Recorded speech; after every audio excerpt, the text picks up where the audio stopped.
Salut les marques, salut les smarts, c'est Ringside, vous écoutez Catch Up, c'est le supplément SmackDown. On va parler cette semaine du SmackDown du 9 août et avec moi pour commenter le show, le spécialiste, le patron Hank. Oh, c'est gentil. Merci. Je tiens à saluer toute ma famille et mes fans. Voilà, bravo, du beau boulot.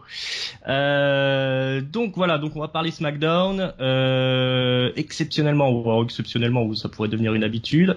On va commencer le show par répondre aux questions qu'on a eues sur YouTube dans les commentaires. Alors ça a été posé il y a quelques semaines, hein, on est désolé, on est des amateurs, donc des fois on n'assure pas trop. Et donc on avait une question de Camille Bourg. Qui est aussi connu sur le forum des cahiers du catch, hein, parce que Catch Up c'est le podcast des. On a tracé son IP en fait. Catch, voilà, on sait où elle habite. Ou il ou elle. Hein. Il ou elle, malheureusement, il n'y a pas de photo, alors on sait pas. Donc c'est Bad Karma, il y a des chiffres derrière, je crois que c'est 1772 ou quelque chose comme ça. Elle m'excusera ou il m'excusera. Et donc qui nous demande des questions qui tournent autour du retour de potentiel de superstars dans le show bleu, hein, SmackDown. Donc elle cite des noms, elle nous demande notre avis, hein, sur ces superstars là. Donc Shelton Benjamin pour commencer. Ça aurait été cool, mais alors visiblement il viendra pas de suite, hein, parce qu'il est blessé à l'épaule, il a pas passé les tests médicaux. J'ai vu que alors c'était dans justement le podcast de Fightful, Sean Ross Sapp qui disait que la blessure apparemment c'est un peu dans le même style que ce qu'avait Sami Zayn. Et donc du coup ça va l'écarter pendant un bon bout de temps, genre 9-10 mois quoi.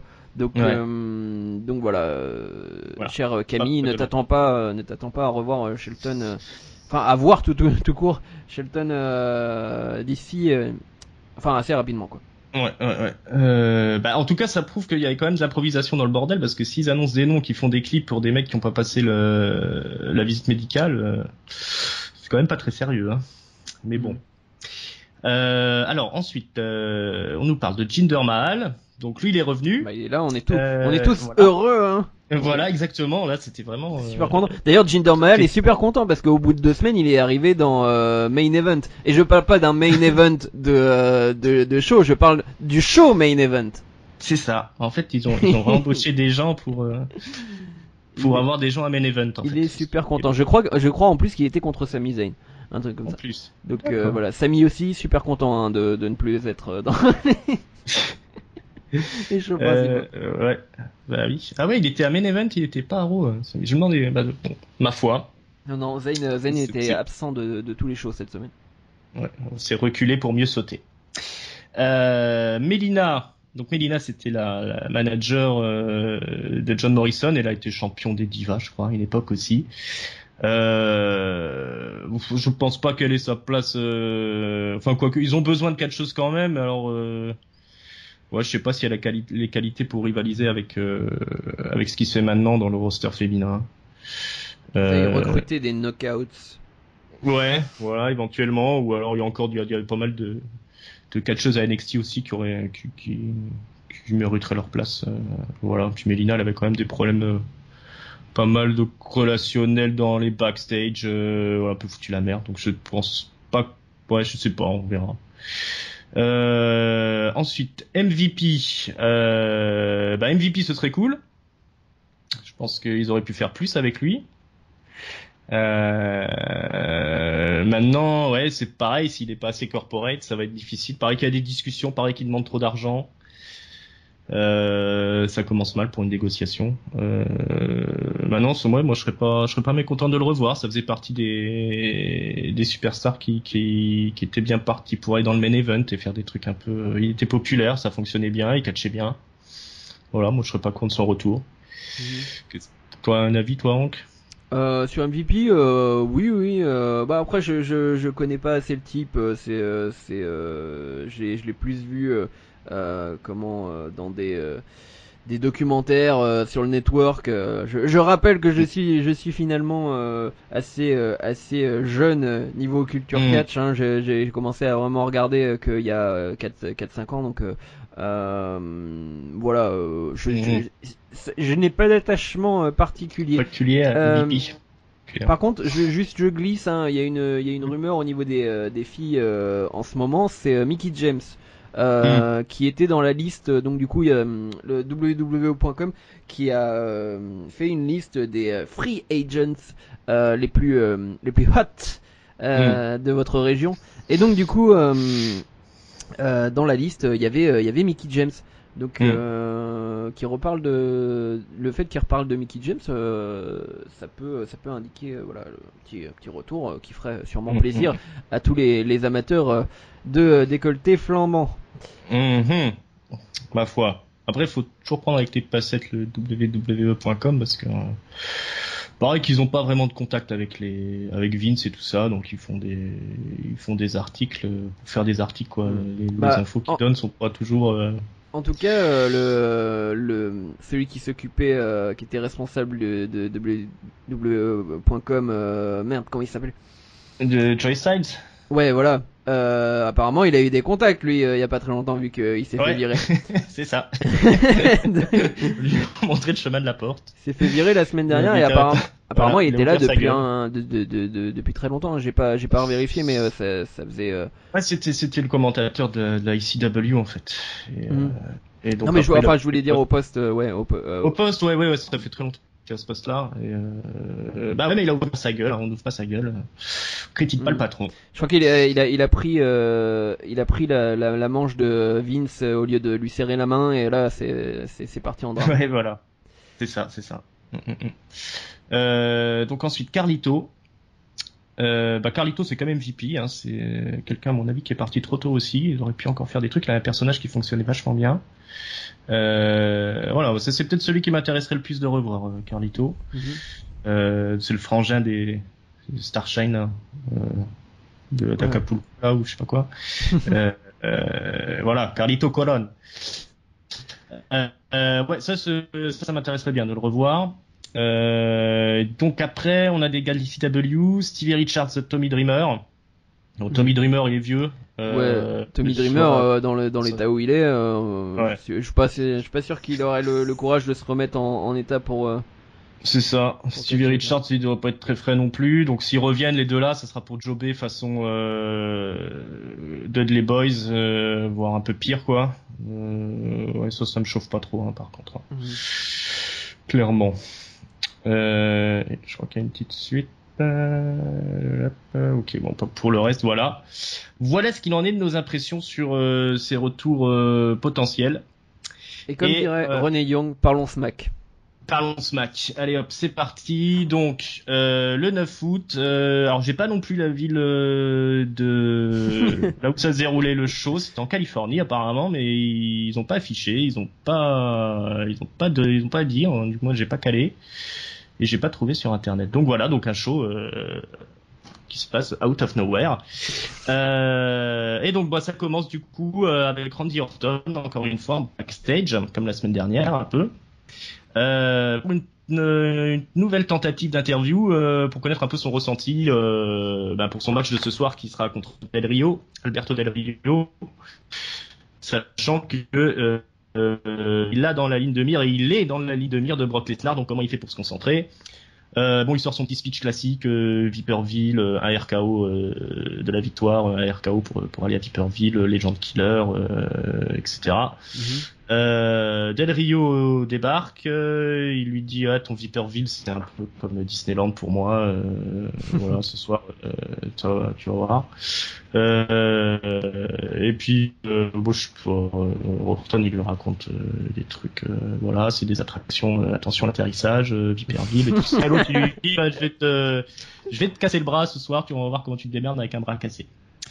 Et donc là ça termine le petit segment avant le générique et on se retrouve donc avec l'arrivée de Bray Wyatt et Eric Rowan qui débarquent sur le ring et un petit speech de Bray Wyatt où il explique qu'il est une victime qu'on lui a tout pris la semaine dernière, mais que c'est un dieu, c'est une divinité. Et qu'on ne peut pas tuer on ne peut pas tuer une divinité, on ne peut pas tuer un dieu. Demandez à Dean Ambrose, il a déjà eu affaire à lui, il sait comment que ça se passe. Qui explique toutes les défaites de Bray Wyatt en pay-per-view, hein, ça s'explique comme ça. C'est ça. Voilà, c'est quand on est dieu, voilà, même quand on perd, on gagne. Et gagné une fois contre Dean Ambrose, donc voilà, il voit un peu le truc. Du coup, c'est une télé qui a gagné contre Dean Ambrose, mais ça revient même.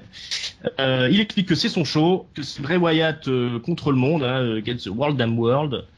Et là, Dean Ambrose arrive. Il explique que SmackDown, ça appartient aux fans, aux spectateurs, mais surtout, ça appartient au champion, que c'est lui le champion. Alors là-dessus, Bray Wyatt, il l'invite à venir dans le ring pour se castagner. Ambrose, il se dégonfle, bizarrement. Il dit, je suis plus malin que ça, moi. Je sais que ça te fait plaisir que je monte, mais voilà.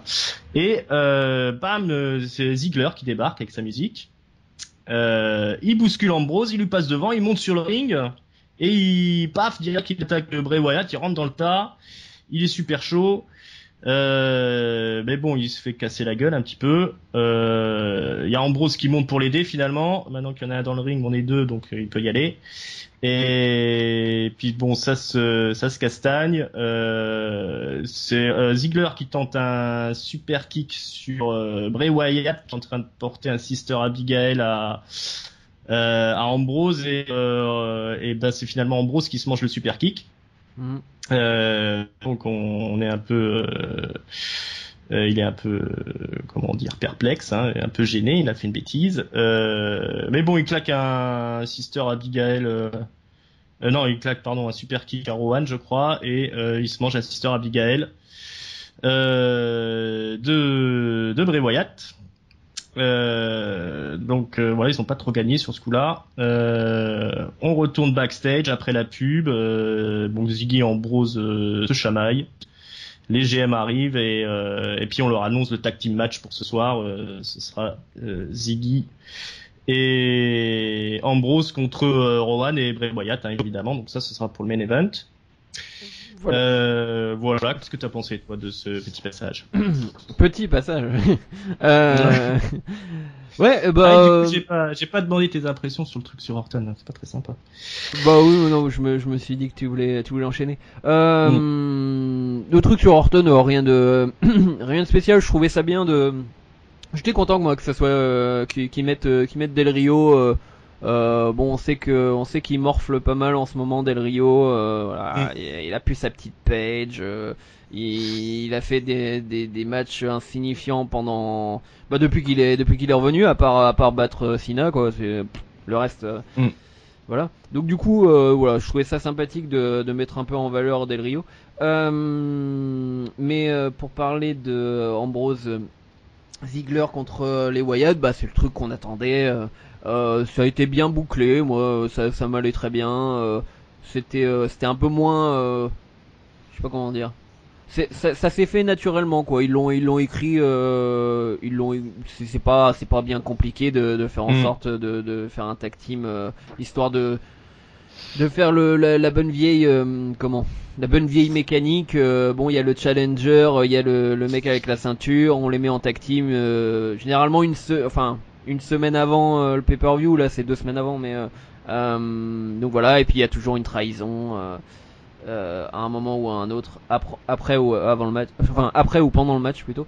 Donc voilà, non, c'était très bien fait. Le seul truc que je reprocherais, c'est Bray Wyatt qui se contredit un petit peu, qui dit à un moment je suis une victime, mais en même temps non, mais je suis un dieu, donc du coup je suis invincible.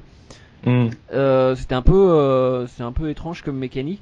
Je trouve ça aussi un peu dommage de voir qu'ils se sont réorientés vers la Wyatt Family plutôt que Bray Wyatt tout seul.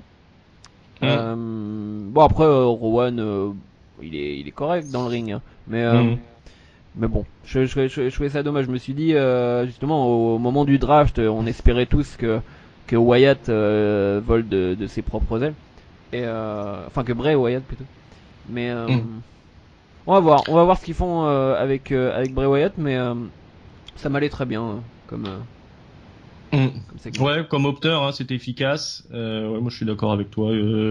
Voilà, là, ils sont pas partis dans des trucs tirés par les cheveux. Là, on est resté sur un truc classique qui fonctionne. Ouais, Bray Wyatt avec Rowan, ça fait le gars qui a son garde du corps. Hein, généralement, ça fonctionne bien ce genre de truc. Puis j'ai bien aimé le passage de Ziggler là qui passe devant Ambrose et qui voilà, au lieu de parler, lui il agit. C'est voilà un peu l'inverse, un peu pour répondre à ce que lui disait Ambrose la semaine dernière. Voilà, ouais. On a pour ouvrir un show, c'est efficace. Voilà, on va enchaîner sur la suite avec les American Alpha qui affrontent deux jobbers, Mike Koshi, Mike Vega. Donc c'est un match très rapide. Ce qu'il y a à noter, c'est que avant que le match commence, il y a l'Ascension qui débarque, suivi des Vaudevillains, suivi des Hype Bros. Donc voilà, 3 équipes de qualité. Donc voilà, les 3 entourent le ring pendant le match, qui est un squash très rapide. Après, tout le monde monte dans le ring, on se fout sur la gueule et tout le monde se fait botter le cul par les American Alpha, qui s'imposent quand même comme de gros clients. Voilà, qu'est-ce que t'as pensé de ce en fait, petit segment? J'ai l'impression que c'est un peu c'est un peu un booking inversé, dans le sens où moi j'aurais mis les jobbers la semaine dernière et votre vilain cette semaine, parce que si c'est des mecs qui arrivent, tu vas pas les mettre, enfin si t'as d'un côté des jobbers, enfin des purs jobbers inconnus, et de l'autre côté t'as les vaudevillains, c'est pas le fait d'avoir battu les vaudevillains qui te permet d'accéder à un match contre des jobbers inconnus, quoi. C'est le contraire. Donc voilà, c'était un peu bizarre. Sinon c'est de toute façon ils ont pas de solution, quoi. Quand tu te dis ouais, non mais là tu te rends compte que les tag teams de SmackDown, elles sont toutes pourries. Oui, mais enfin elles sont toutes pourries, pas toutes, mais il y en a qui sont correctes, mais elles sont pas excitantes en tout cas.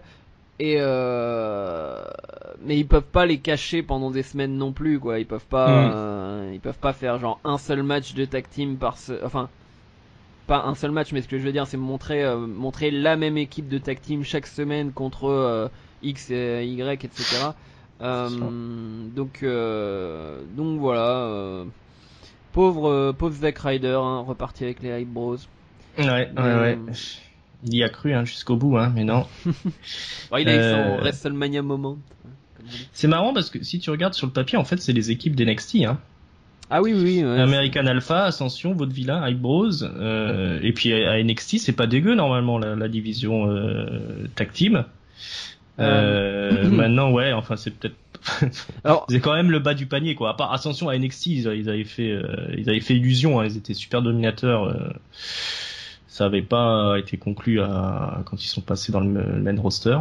Je sais pas si la division tag team a vraiment été à un seul moment, enfin dans les 2 dernières années, vraiment incroyable à NXT, parce que ce qu'on avait au niveau catch, au niveau pur catch, quoi, si on enlève Amore et Big Cass, des vraies bonnes tag teams que j'ai vues là ces 2 dernières années, il y avait il y a les Revival qui sont encore là-bas, donc American Alpha. Il y a c'est pas forcément une super tag team, mais moi je les ai trouvés plutôt corrects vers la fin, mais ils sont séparés. C'était Blake et Murphy. Et à part ça, non, on a eu des tag teams de stars individuelles, quoi. Genre on a eu je crois Neville et Balor pendant un temps, ou un truc comme ça. Donc voilà, je pense pas qu'elle a jamais été vraiment excellente, la tag team. Il y a eu en fait c'est pas tant que la division tag team de NXT était excellente, mais c'est qu'il y avait des tag teams à NXT qui étaient largement au-dessus des tag teams du roster principal, quoi. C'est ça en fait. Ouais, puis quand il y en avait avait les 2 ou 3, takeovers, quoi. Enfin, c'est souvent American Alpha et le Revival, hein, surtout. Hein. Donc c'est pas celles qui sont là, enfin sauf American Alpha, ce qui est bien dommage. Ouais, bah voilà, on verra ce que ça donne, s'ils ont prévu une vraie histoire ou est-ce qu'ils vont faire un match les 4 équipes. Brian a spoilé le fait qu'ils étaient en train de préparer un titre tag team.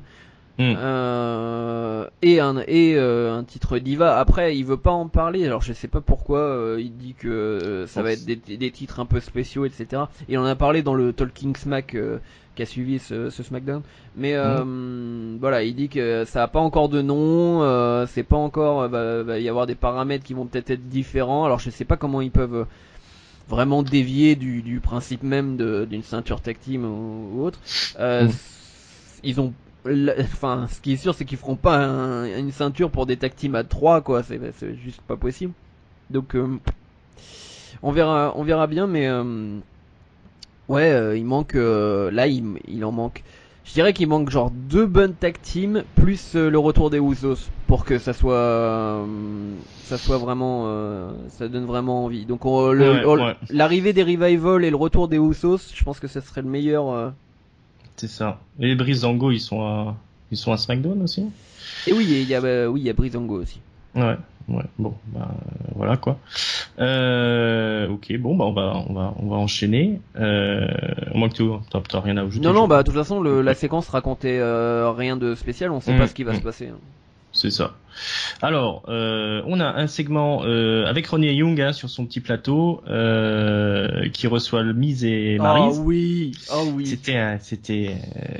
Alors, ils étaient là pour parler de l'adversaire du Miz. Qui est Apollo Crews. Donc il y avait un petit segment sur Apollo Crews et en fait le Miz et Maryse ils sont en train de roucouler. Ça dérive tout de suite sur le Miz qui dit ouais mais en fait tout ça c'est pas très intéressant. Ce qui est bien c'est que ma femme c'est la plus belle. Maryse voilà elle me fait rêver. Ils grimpent sur la table. En fait on les retrouve. Après le clip, ils sont allongés tous les deux sur la table et ils sont à 2 doigts de copuler. Ils ont vraiment bien joué le truc parce qu'ils sont vraiment symétriquement en fait, ils se regroupent pile devant la tête de Renee Young. Voilà. Bon, c'est pas très subtil, mais c'était rigolo. Oh, moi j'ai adoré. Voilà, c'est ça. Et puis voilà, Maryse, quand même, c'est bien. Voilà, ouais, non, c'est encore le Miz dans ses œuvres, quoi.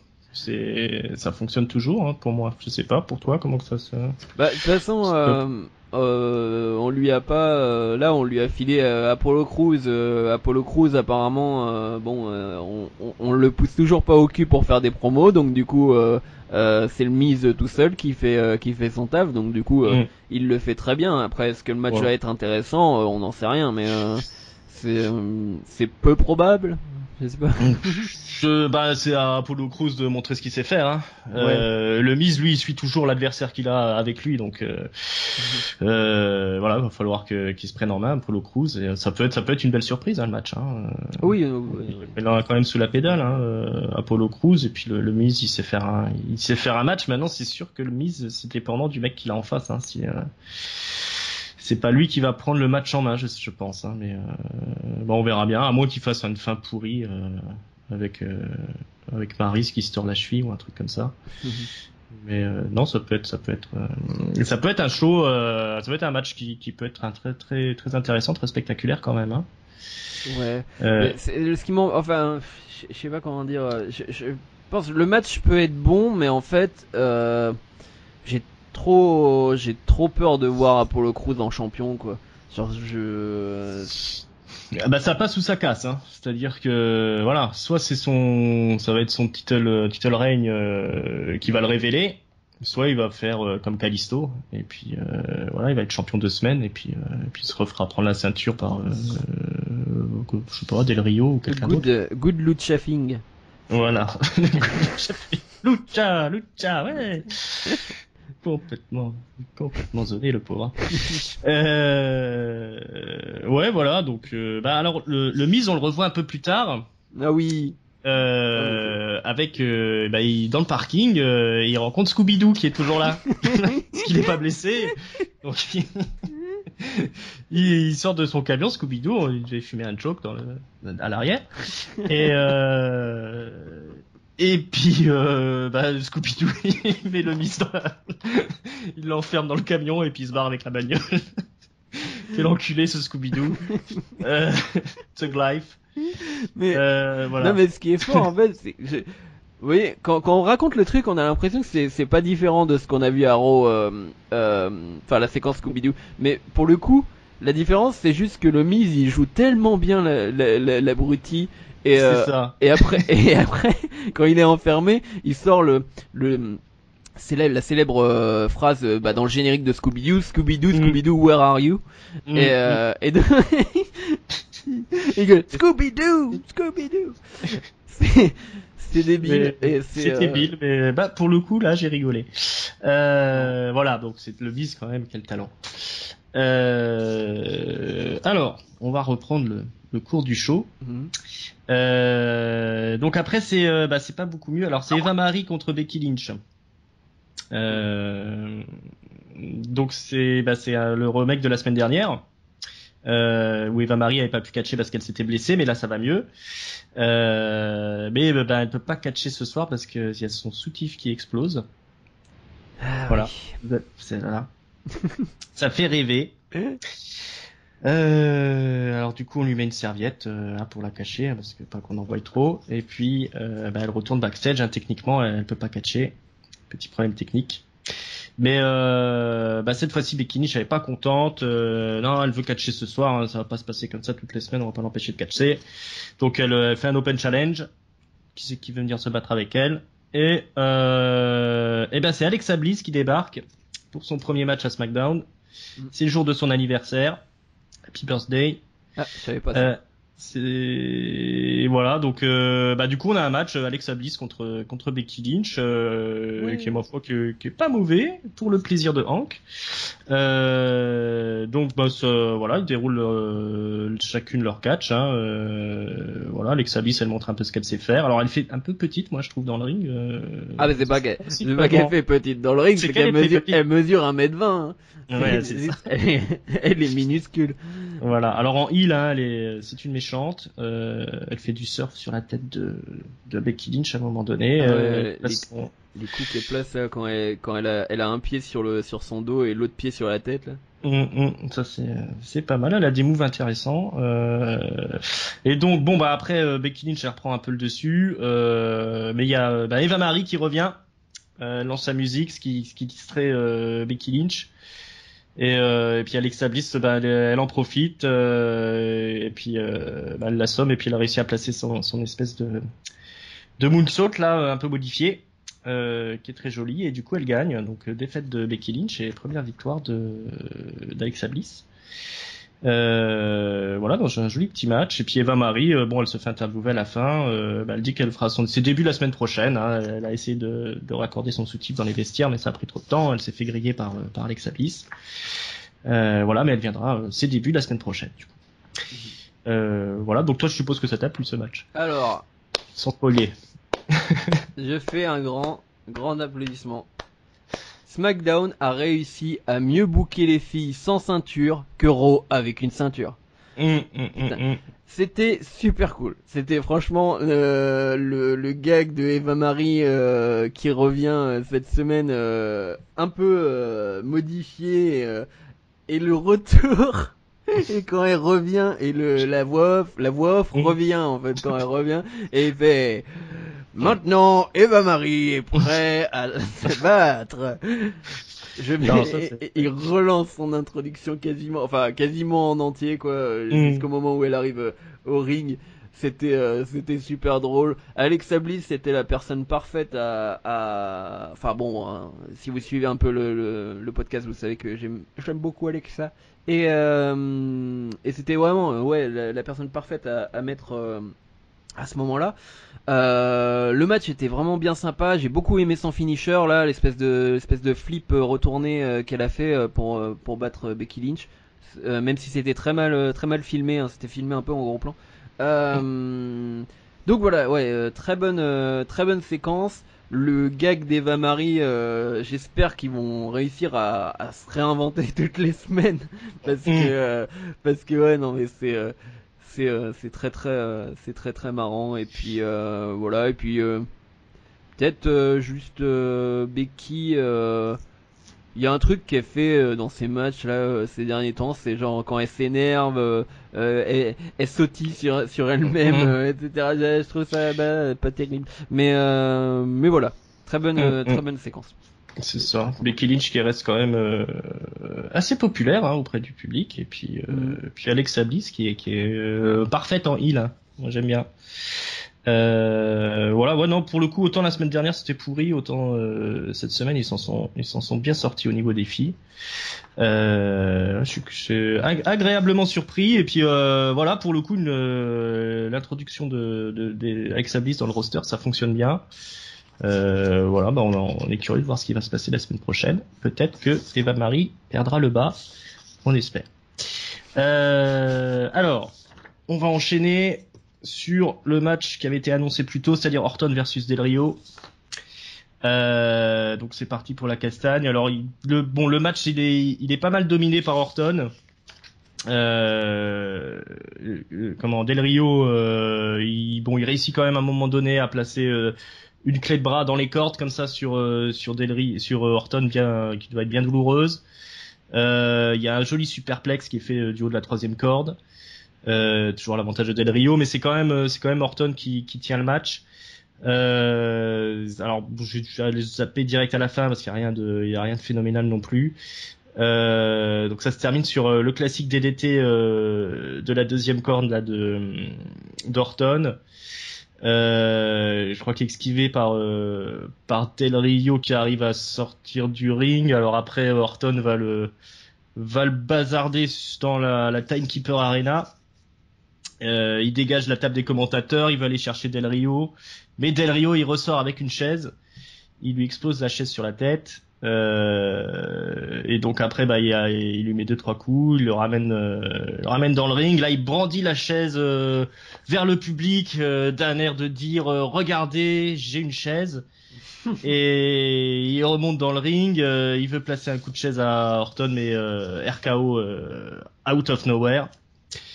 Et donc c'est Orton qui sort vainqueur du match. Voilà, qu'est-ce que t'as pensé de ce petit match? C'était sympathique. Del Rio, je sais pas si c'est juste, il était un peu plus, je sais pas comment dire, un peu plus dans son personnage ce soir, ou alors c'est juste il est vénère en ce moment c'est c'est son humeur hors kayfabe, mais il avait l'air bien énervé.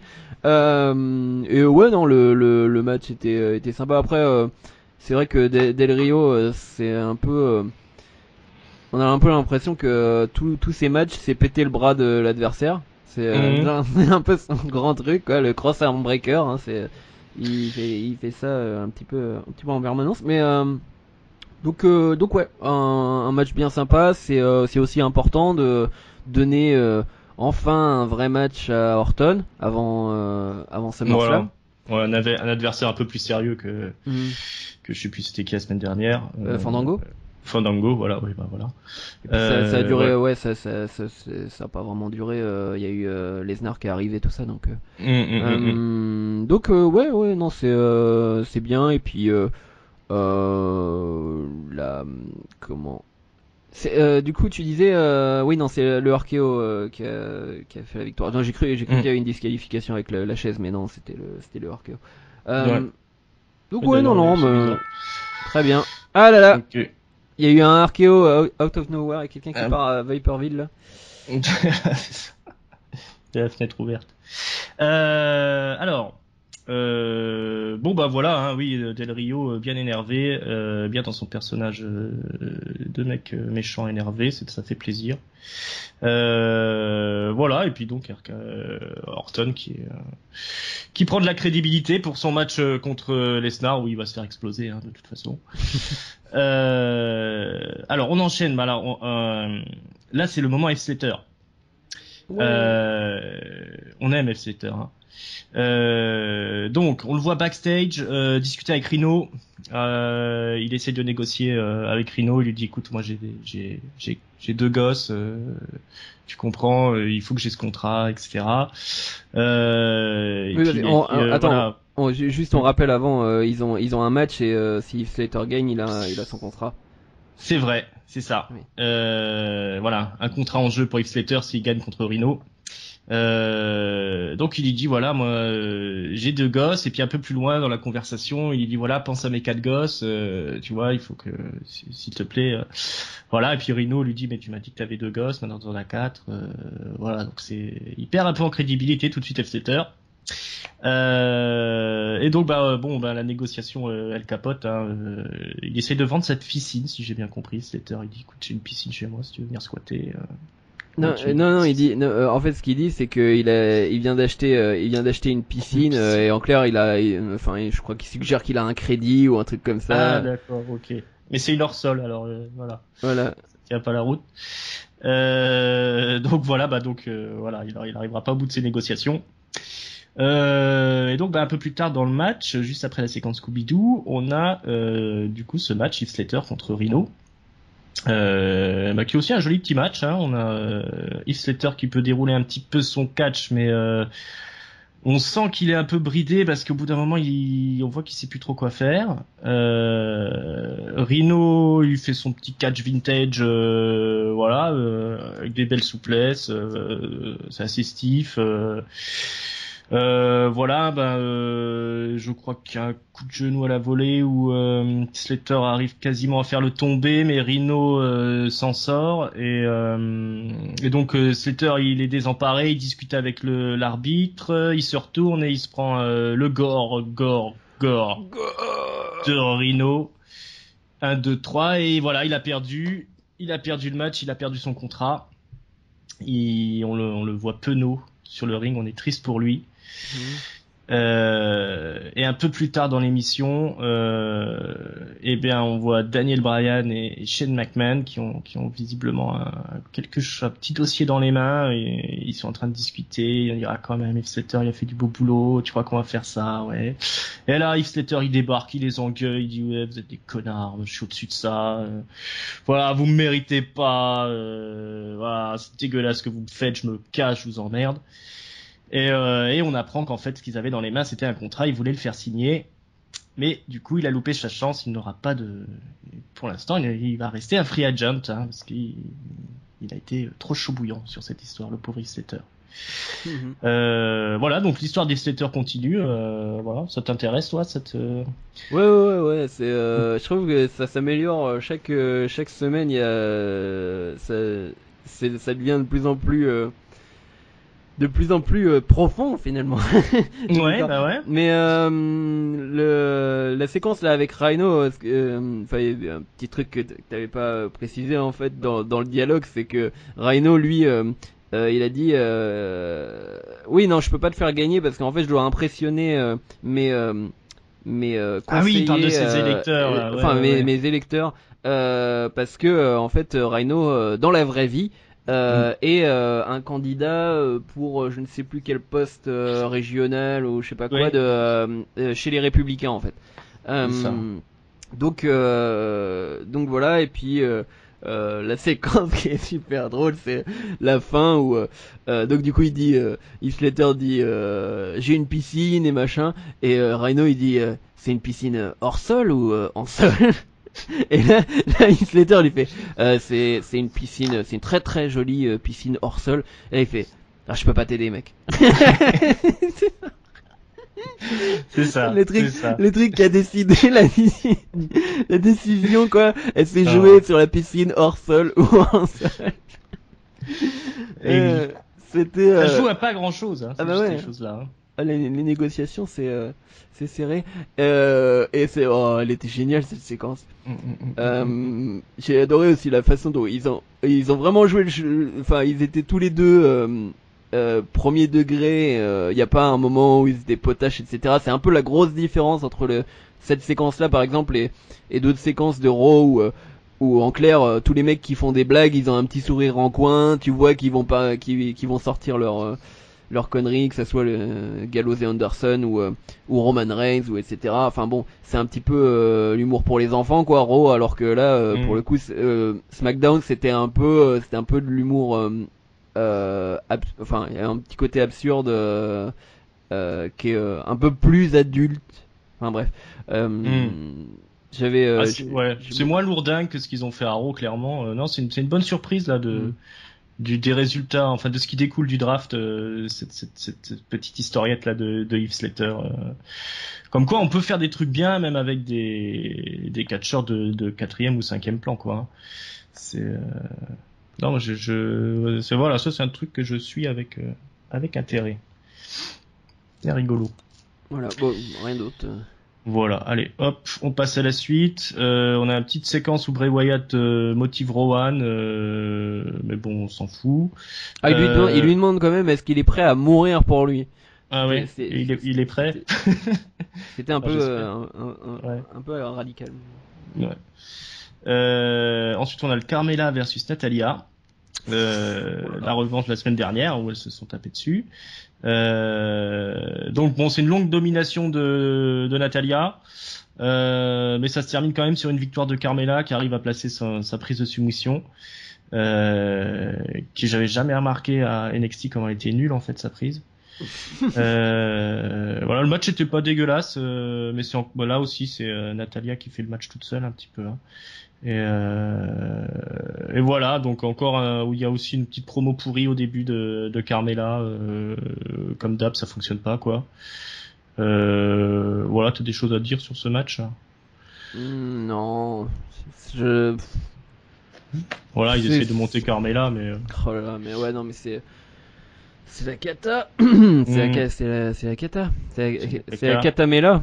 Mais non mais vraiment elle a pas changé. Enfin si, elle a peut-être changé une petite phrase à sa promo de début, mais c'est exactement le même style. C'est ridicule. Enfin bref, ça marche pas seul en fait. C'est vraiment le plus gros problème de sa promo et de son personnage, c'est que c'est pas comme si elle se présentait vraiment en fait. Elle se présente, enfin sous-entendu en fait, petite sœur de Enzo et Cass, même si c'est plutôt la femme de Cass, mais dans la vraie vie. Et donc du coup ouais, non, son personnage ça marche pas, et puis oui, elle s'est débrouillée pour suivre le mouvement pendant le match. Je trouve pas sa prise de soumission si horrible que ça va, mais elle est extrêmement comment dirais-je, irréaliste. C'est ça. C'est vraiment genre je fais une pause de gymnaste quoi quand elle fait sa prise de soumission. Mais ouais, il y a du boulot quoi. Je veux dire, Switch chez moi. Pourquoi on fait monter Carmella et on fait pas monter Bayley quoi. Alors je veux bien qu'on veuille laisser des talents, mais il y a encore Asuka par exemple à NXT, donc ou Asuka, comment on dit? Asuka. Rusev Matchka. Non, merde. Non, voilà, je suis en train de tout confondre. Et donc du coup voilà. Bon, rien de spécial à dire. Ouais, pas catastrophique, mais j'espère que ça va changer. C'est mal barré quand même. Voilà. Alors sur la suite, bon, il y a un petit clip sur la rivalité AJ Styles contre Cena parce qu'ils sont pas là cette semaine, mais bon, il y a rien de nouveau dedans. Et ensuite, on a un petit segment backstage où on a Baron Corbin qui est en train de défoncer Kalisto dans les vestiaires, façon prison quoi. Amour de prison. Voilà, bah ça a déjà commencé quand on arrive, il est en train de lui péter la gueule, et puis ça se termine, il lui a pété la gueule quoi. Il lui dit qu'il lui a coûté le match pour la ceinture la semaine dernière. Ce qui est assez faux finalement si on regarde le match. Mais bon, c'est pas grave, faut bien une raison pour se taper dessus quand même. Voilà, bon bah ça je pense que on s'en saura plus la semaine prochaine. sauf si Baron Corbin retourne au kebab, comme la dernière fois, là, où il avait quitté la règle. J'ai pas compris, c'est quoi le kebab? Alors une fois il s'était barré, on l'avait vu, il était dans la rue, il a dit aujourd'hui je viens pas, vous êtes tous des cons, et puis il avait traversé la rue. Alors, je me disais qu'il était parti au kebab, parce qu'on l'avait plus revu pendant 2 semaines. Alors allez vous faire foutre, j'ai bouffé un kebab. J'ai m'emmerder avec vos trucs. Voilà. Bon, ensuite, c'est l'heure du main event. Alors, je sais pas si je vais tout raconter. Donc c'est Ambrose et Ziggler, hein, comme annoncé plus tôt, contre Bray Wyatt et Eric Rowan. Ils seront attaqués tout de suite, hein, les deux gentils, le champion et Ziggler, par Rowan et Bray Wyatt. Allez, je raconte le truc alors. Donc donc Ziggler est accompagné hors du ring par Rowan et on se retrouve avec un affrontement Ambrose Wyatt entre les cordes. Après une prise puissante droite de Bray, il tente une clothesline mais elle est esquivée par Ambrose qui rétorque avec une corde à linge à la volée avant de rouer de coups le nouveau visage de la peur cloué au sol. Le champion place son adversaire dans le coin du ring pour lui administrer de violents coups de pied. Ziggler se tag lui-même. Alors là, ils font un petit concours de beats. Alors, hein, t'as vu, c'est moi le mieux. Et puis, ils s'attaquent tous les deux à Bray Wyatt qui avait tenté de riposter. Donc Ziggler ensuite, il riposte avec un dropkick. En fait, il tente un brise-nuque, qui est contré par une violente droite dans la nuque par Bray Wyatt. Ziggler riposte avec un dropkick. Il tente un jumping DDT qui est contré. Une clothesline qui est contrée également. Rowan qui a fait un tag discret quelques secondes plus tôt le cueille avec une puissante corde à linge depuis le tablier du ring. Là, c'est l'heure de la pub. On retrouve ensuite Ziggler aux prises avec Bray Wyatt. Ziggler est dominé, mais il finit par esquiver une swanton. Les deux hommes rampent à terre et Ziggy réussit à faire le hot tag. Ambrose déborde Wyatt avec un enchaînement de lariat. Il place son running bulldog précédé d'un running elbow. Il met une pêche à Rowan. Il enchaîne avec une plancha à l'extérieur du ring avant d'écraser la gueule du géant sur la table des commentateurs. À son retour dans les cordes, il se fait cueillir par une clothesline de Bray. Compte de 2. On fait le changement avec Rowan qui effectue un splash. Nouveau compte de 2. Coup de poing, écrasement du cerveau. Rowan place Ambrose allongé sur le coin du ring. Il lui administre 2 violents coups d'assommoir. Ambrose se rebiffe, mais il se mange un impressionnant Bigfoot qu'il fait tomber à l'extérieur du ring. Wyatt vient s'occuper du champion, mais il se fait écraser contre la barrière d'insécurité. Ambrose tente une descente du coude, mais il se fait contrer et écraser au bord du ring. On ramène le champion dans le ring, qui arrive à placer un swinging neckbreaker à Wyatt. On fait le tag des deux côtés. Ziggler est en feu, il enchaîne clothesline, stinger splash, brise nuque, jumping elbow, jumping DDT sur Rowan, tout en réussissant à placer une droite au passage à Bray Wyatt. Rowan finit par le contrer avec un coup de pied circulaire, compte de 2. Il tente une powerbomb sur Ziggler qui s'en échappe et il place le zigzag. Le compte est cassé par Bray Wyatt. Là, Ambrose s'invite dans le ring, il contre une tentative de Sister Abigail, il éjecte Bray Wyatt du ring et il l'achève en effectuant un topette suicidal où il manque de se tuer, il se prend les pieds dans les cordes là. Et de son côté, Ziggler administre un super kick à Rowan, il effectue tomber pour le compte de 3 et le gain du match. Donc victoire de Ziggler et Ambrose. Le champion remonte sur le ring. Ziggler vient le féliciter et contre toute attente, Ambrose lui place un coup de pied dans le bide, il lui place son Dirty Deeds. Et donc ça se termine sur un champion Dean Ambrose triomphant et Ziggler à terre, assommé. Voilà pour ce qu'il en est de ce main event. Qu'est-ce que tu en as pensé, mon bon Hank? C'était un très bon match. Moi j'ai bien aimé. De toute façon ça marche toujours aussi bien. Wyatt Ziggler et même Wyatt Ambrose, mais surtout Wyatt Ziggler. Bray Wyatt contre Ziggler, je trouve que vraiment ils font des très bonnes choses ensemble. Et donc voilà, rien de spécial à remarquer. Il y a eu une bonne dynamique. Il y a eu des bons hot tags. Des hot tags. Avec toujours Ziggler en feu, quand il fait le hot tag, il est bouillant, chaud bouillant.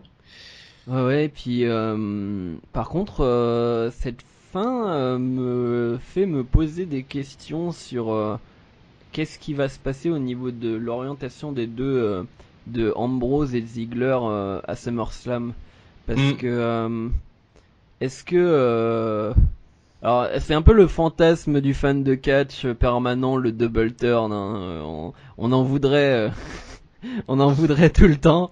C'est le genre de truc super difficile à réaliser et tout. Mais là pour le coup, c'est ça que ça me suggère en fait la fin. C'est-à-dire que autant la semaine dernière je me disais ouais non mais Ambrose bon il le cherche un petit peu dans sa promo.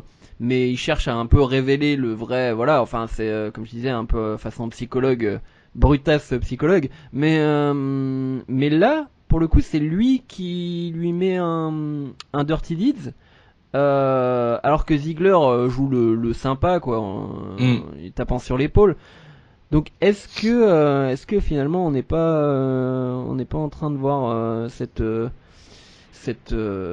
orientation là, et en plus il y a le fait que si vous avez vu, alors moi je l'ai pas vu mais en fait j'ai lu beaucoup d'avis sur le Stone Cold podcast avec Ambrose, et apparemment ça s'est pas passé terriblement, et Ambrose c'est genre c'est une comment dire, c'est un mec qui dit rien dès que ça commence à basculer vers sa vie privée ou vers des choses un peu personnelles, il dit rien. Apparemment, c'est pas un gars auquel ils font confiance à la WWE pour faire des talk shows ou pour faire des choses comme ça. Donc est-ce que finalement la WWE aurait pas décidé bon, OK, Ambrose en fait c'est pas comment, ça va pas être un représentant de la WWE, apparemment c'est pas son truc, etc. Donc pourquoi on le mettrait pas en heel? Ouais. Ouais, en même temps. Après, comme il se décide jamais à avoir des heels clairs et des faces clairs du moins au niveau du main event et au niveau du haut de la carte, du très haut de la carte, des main eventers, ça reste un peu casse-gueule. Faudrait qu'il se décide vraiment à revenir à cette séparation claire et nette. Sinon, ça va être toujours un peu tiédasse comme ça. Mais c'est sûr que Ambrose, de toute façon, il a une attitude, lui, pour le coup. Hein, on l'avait déjà vu quand je pense que tu as peut-être vu le Table for Free là sur le table à 3 là sur le network, où aussi il est vraiment nonchalant, à la limite de l'arrogance. Je crois que je l'ai vu. Attends, il date de longtemps. Ouais, ça doit faire un an. Je l'ai vu. Et il a quand même cette personnalité là où voilà, c'est le seul qui est pas venu en costard. Il a dit moi je m'en fous, je viens comme je suis. De toute façon maintenant je suis une star, ils sont obligés de me laisser rentrer. Voilà, c'est et puis on voit qu'il est assez satisfait de sa carrière, que après c'est normal parce qu'il a vraiment bien géré. Mais on sent quand même assez imbu de sa personne, et c'est vrai que ça peut peut-être poser des problèmes. Voilà, si dans les talk shows il joue pas le jeu, et même si je pense qu'il doit être quand même corporate comme il faut, mais c'est sûr que pour en faire un top face façon John Cena, ça risque d'être délicat quoi. Mais bon après ouais, sur un double turn, voilà, c'est comme je te dis, pour le coup ça serait pas, enfin je dis double turn, en fait ça serait juste un turn parce que Ziggler est censé être face, voilà. En tout cas il est plus face que Ambrose, mais ou alors double turn de heel. Ouais. Il y a plus de face à SmackDown. Il y a plus que John Cena, au grand plaisir d'un certain Giscal qu'on ne nommera pas. Ah là là, Giscalou. Mais donc oui, je suis que c'est encore, tu vois, il s'est pas passé grand chose au niveau de, enfin de toute façon il pouvait pas rajouter grand chose à cette histoire qui est déjà faite, mais rien que ce petit truc en fait ça me fait me poser des questions. Peut-être que je me pose trop de questions sur ce genre de choses, mais voilà. Après c'est le fait qu'il lui porte le Dirty Deeds, c'est aussi en réponse au super kick qui s'est pris en début de show. Ouais. Bon, peut-être que ça va pas plus loin que ça quoi, mais après le super kick il est accidentel, non, c'est pas ça? Ouais.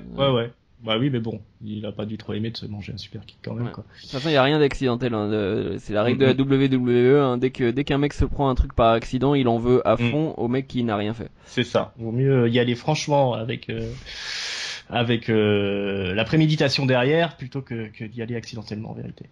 Mais pour le coup, ce qui est bien, c'est qu'ils ont pas foiré le truc quoi. Ça démarre bien et ça reste dans la lignée. Donc ça c'est au moins ça c'est bien. Du coup, on a envie de voir la suite. Après, bon, plus ça va, moi je pense que Ziggler a ses chances, mais bon, on va pas faire de pronostics aujourd'hui, je pense. Et sinon, ouais, j'étais agréablement surpris, par Rowan, Eric Rowan, que tu es plutôt pas mal. Il faudrait qu'il lui change son accoutrement un peu là. Ça fait longtemps qu'il l'a. Ce serait pas mal s'il il le changeait. Et puis Bray Wyatt, bon, je pense qu'il est encore un petit peu limité par sa blessure là, à la cheville, mais voilà. Bah du coup, je sais pas s'il a au programme de. C'est vrai qu'on n'a pas parlé de ça en fait. On pensait qu'il serait pas là la semaine qui suit, vu que il avait cette histoire de foulure ou je ne sais plus. Ouais. Mais il a dû apprendre à catcher avec une cheville en vrac visiblement. Ouais, je pense qu'il a pas envie d'être mis sur le côté, hein, Bray Wyatt. Hein. Je pense qu'il va rester dans la course. C'est que voilà, parce que s'il disparaît maintenant, ça va être chaud pour lui de revenir. Faudrait pas que si c'est pas si grave que ça entre guillemets. Voilà, je pense qu'il va rester dans la course et essayer de se vendre au maximum. Mais ouais, pour le coup, c'était un bon main event quoi. Voilà. Alors, je pense qu'on va passer au mot de la fin. Ouais. Les notes, les tops, les flops. Et donc, priorité à toi, Hank, hein, du coup. Priorité, je suis le seul chroniqueur. Et je mettrais à ce SmackDown, j'hésite entre 2,5 et 3. Je sais que toi tu vas mettre 2,5. Je le sens, je le sais. Comme dirait Céline Dion. Donc 3, allez, je suis gentil. 3 parce que... Alors, le top... Le top, c'est le passage Eva Marie Alexa Bliss. Moi, ça m'a fait plaisir. Je me suis dit, tiens, ils arrivent à bien gérer le peu de talent dont ils peuvent se servir dans la division féminine. Ils s'en servent bien. Alors bien sûr, après on a une séquence Natalia Carmella qui est juste, voilà. Mais voilà, c'est le peu qu'ils ont, ils s'en servent très bien. Et le flop, non, mais ça va être justement Carmella. En fait, Carmella, elle va être dans mon flop toutes les semaines. Ouais, c'est bien parti pour ça. Hein. Ouais, non, moi je vais être comme toi, je vais mettre un 3. Parce que 2,5 ça veut dire que c'était moyen.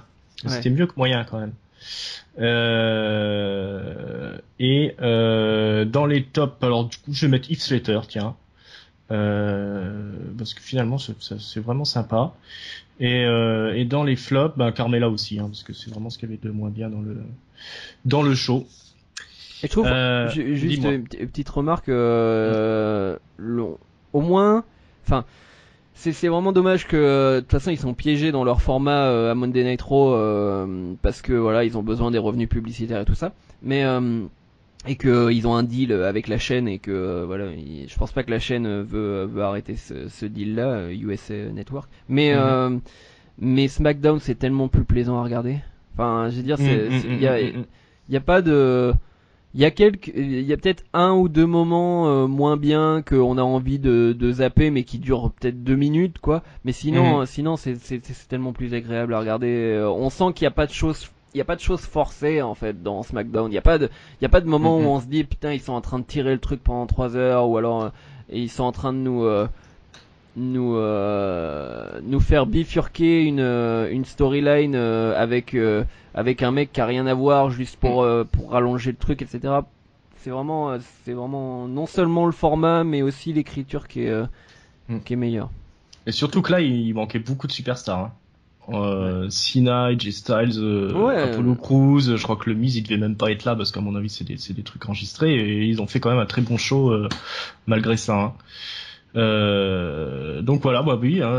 Après, bon, le fait que ce soit plus court, hein, forcément, ça joue. Hein, depuis le temps qu'on dit que Raw c'est trop long, bah ça reste trop long, Raw. Hein. Tandis que voilà, heureusement qu'ils sont pas passés à 3 heures SmackDown. Hein. Du coup, voilà, effectivement, c'est tellement plus plaisant à regarder.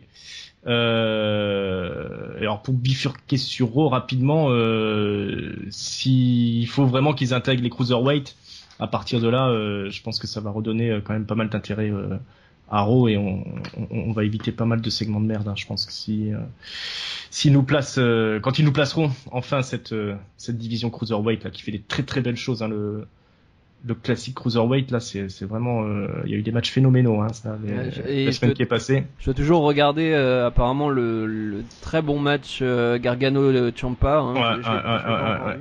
Excellent. Là, cette semaine, il y a eu aussi Kota Ibushi qui catchait contre Cedric Alexander. Là, c'était terrible, vraiment excellent. Il y avait que 2 matchs là cette semaine, mais c'était 2 très bons matchs. Il y avait aussi Tajiri contre je sais plus qui, mais le match était vachement cool. Et le Gargano Ciampa, ouais, moi je trouve qu'on était pas loin du. Alors toi t'avais pas trop aimé, mais le Owens contre Sami Zayn à Battleground, on était dans ces eaux-là. Hein, c'était magistralement exécuté, et puis il y avait la psychologie, il y avait du drame. C'était, voilà, je vous conseille, hein, si vous avez pas vu, jetez-vous dessus. Ouais. Cette semaine, voilà, hormis SmackDown c'était pas mal, Raw c'était à chier. Il fallait regarder le network, hein. Il fallait aller sur NXT, il fallait aller sur le Cruiserweight. La WWE elle fait quand même des belles choses, même quand elle merde un peu son Raw. Hein. Voilà ce qu'il en est. Un petit mot à ajouter peut-être? Dernière chose. Dernière chose. Quelle dernière chose? N'oubliez pas que il y a un Bayley contre Asuka au prochain Takeover. Mince, c'est Takeover. Takeover Brooklyn. Bah oui, c'est le deuxième Brooklyn. D'ailleurs, si vous n'avez pas vu le Takeover Brooklyn, le dernier, enfin celui qui date de la fin de l'année dernière, je crois. Regardez-le aussi, hein, parce que Takeover Brooklyn, c'est devenu. Maintenant, il va falloir faire aussi bien. Mais voilà, il y a un Bayley Asuka et ça va être bon. Très belle affiche pour ce Takeover encore. Voilà, bah sur cette belle parole, l'émission se termine. Donc je vous rappelle qu'on peut nous retrouver donc sur YouTube, sur iCloud, PodCloud, sur iTunes, Mixcloud, pardon, iCloud ça n'existe pas, Kiri le Cloud, des trucs comme ça. Voilà, n'oubliez pas de commenter, n'oubliez pas de liker, venez nous rejoindre sur le site des Cahiers du Catch sur le forum, on discutera avec vous. Venez donner vos avis, vos critiques, nous insulter, nous féliciter. On répondra à vos commentaires avec 3 semaines de retard aussi. C'est ça, exactement. Il y a un délai de réponse de 3 semaines. Voilà. Et puis pour le reste, bah écoutez, je vous souhaite une excellente semaine pleine de catch. Je vous dis à bientôt. Hank, dis au revoir à nos auditeurs. Au revoir. Au revoir. Et voilà, c'est fini. Des bisous. Ciao, ciao. À bientôt.